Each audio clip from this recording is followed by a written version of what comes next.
दोस्तों 79th independence day के दिन लाल किले की प्राचीर से प्रधानमंत्री नरेंद्र मोदी जी ने भारत की अब तक की सबसे बड़ी एम्प्लॉयमेंट स्कीम की घोषणा की है। इस योजना का नाम है प्रधानमंत्री विकसित भारत रोजगार योजना।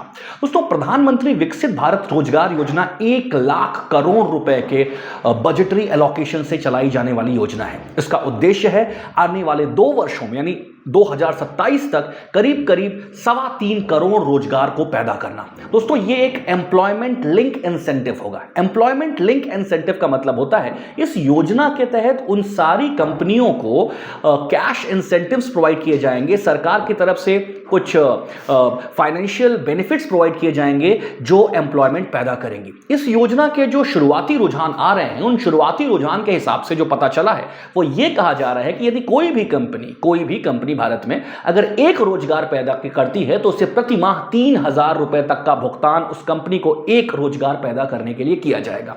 दोस्तों भारत में रोजगार सृजन एक बहुत बड़ी चुनौती है और रोजगार सृजन के समक्ष सबसे बड़ी चुनौती यही थी कि भारत में जो रोजगार था वो अनौपचारिक क्षेत्र में या इनफॉर्मल सेक्टर में बहुत ज्यादा था। दोस्तों ये योजना इनफॉर्मल सेक्टर से फॉर्मल सेक्टर की तरफ लोगों को ले आने का भी एक योजना है, यानी इनफॉर्मल से फॉर्मल तक ले आने में जो सामाजिक सुरक्षा, जो सोशल सिक्योरिटी, इकोनॉमिक सिक्योरिटी के प्रावधान है वो भी इस योजना में आने वाले समय में इंप्रोवाइज या इंक्लूड किए जाएंगे। दोस्तों प्रधानमंत्री विकसित भारत रोजगार योजना एक ऐसी योजना है जो भारत को एक विकसित भारत के लक्ष्य को प्राप्त करने के उद्देश्य से बनाई गई है। दोस्तों इस योजना के बारे में आप क्या जानते हैं, कमेंट सेक्शन में हमें जरूर बताएं।